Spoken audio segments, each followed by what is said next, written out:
People online say rosemary oil can regrow your hair naturally. Some even claim it works as well as minoxidil. But is that actually true or just wishful thinking?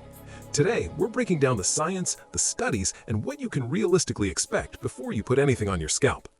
Why rosemary oil became so popular? If you spent even 5 minutes on hair loss forums or TikTok, you've probably seen rosemary oil being called a natural minoxidil. The idea is simple. It's plant-based, cheap, easy to apply, and people love the idea of regrowing hair without medication. But where does this claim actually come from?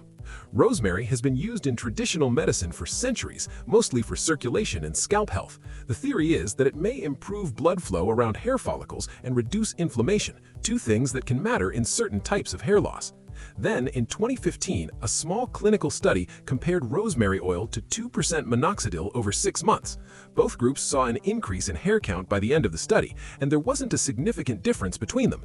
That's the study that basically launched rosemary oil into the hair loss spotlight. One study doesn't tell the whole story. We need to look at how strong the evidence actually is, what the limitations are, and whether it holds up compared to proven treatments.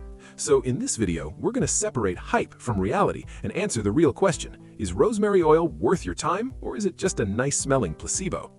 Let's look closely at the study everyone quotes. Researchers took 100 people with androgenetic alopecia, basically male or female pattern hair loss, and split them into two groups. One group used rosemary oil, the other used 2% minoxidil. They followed them for 6 months and measured hair count with standardized photos. Here's what happened.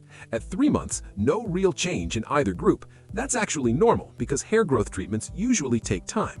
At 6 months, both groups showed a statistically significant increase in hair count compared to where they started. And importantly, there wasn't a significant difference between rosemary oil and minoxidil in this study. That sounds impressive, but we need to slow down, because no significant difference does not automatically mean they work equally well. It just means this particular study didn't detect a difference, and that can happen for several reasons. For example, the sample size was relatively small. They used 2% minoxidil, which is weaker than the 5% solution most people use today. The study wasn't double-blind, so expectations could influence results. We don't have long-term follow-up beyond 6 months. Hair count increased, but we don't know how meaningful the cosmetic improvement really was. Another interesting detail, both groups reported more scalp itching over time, but itching was actually more common with minoxidil. So the study suggests rosemary oil might have some biological activity, but it's far from definitive proof that it's a replacement for medical treatments. And this is where a lot of online claims oversimplify the science. Next, let's talk about the actual mechanisms, how rosemary oil could theoretically affect hair follicles and whether those mechanisms make sense biologically. How does it actually do it? Here's what science suggests. Improves scalp circulation. Some compounds in rosemary may help blood flow to the hair follicles. Better circulation can support follicle health and nutrient delivery. Anti-inflammatory properties. Inflammation can weaken hair follicles over time. Rosemary contains antioxidants that may reduce mild inflammation on the scalp. Scalp environment support. A healthy scalp can help existing hairs stay strong and reduce breakage, making your hair appear thicker. But here's the crucial point. Rosemary oil does not block DHT, the hormone primarily responsible for genetic hair loss. That means while it might support hair health, it can't stop the underlying cause of androgenetic alopecia.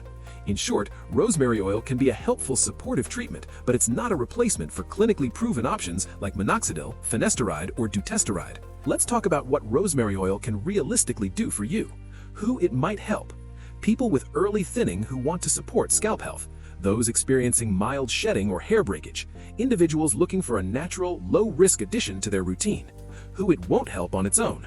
People with moderate to advanced genetic hair loss. Anyone whose main goal is regrowing significant hair because rosemary can't block DHT or reverse follicle miniaturization. Those expecting fast results. Improvements, if any, take months and are often subtle.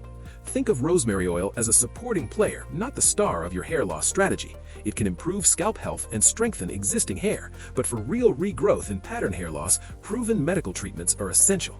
Next, how to use rosemary oil properly. 1. Dilute it. Essential oils are strong. Mix a few drops of rosemary oil with a carrier oil like jojoba, coconut, or argan oil before applying to your scalp. A common ratio is 3 to 5 drops per tablespoon of carrier oil. 2. Massage into leaning areas. Gently rub the mixture into thinning areas for 2 to 5 minutes. This helps improve circulation and ensures the oil spreads evenly. 3. Frequency. Apply 2 to 4 times per week. Daily use is generally safe, but monitor for irritation. 4. Patch test first. Apply a small amount to your inner arm 24 hours before full use to check for allergenic reactions or sensitivity. 5. Be patient. If there's any effect, it will take at least 3 to 6 months of consistent use. Results are subtle and supportive, not dramatic. Pro tip: combine rosemary oil with other scalp care routines like gentle shampooing and nutrition optimization for the best supportive results. But remember, it's a supplement to, not a replacement for, proven medical treatments. So here's the bottom line on rosemary oil for hair loss. It can help improve scalp health, increase circulation, and slightly support hair thickness. It cannot stop genetic hair loss, block DHT, or replace clinically proven treatments like minoxidil or finasteride. Who should consider it? People with early thinning or mild shedding. Anyone wanting a natural, low-risk scalp care boost. Who should not rely on it alone? Anyone with moderate to advanced pattern hair loss. Anyone expecting fast or dramatic regrowth. Have you tried rosemary oil? Drop your results in the comments. I want to know what worked for you. If you want science-backed options for hair loss, check the links in the description for treatments that actually target the root cause.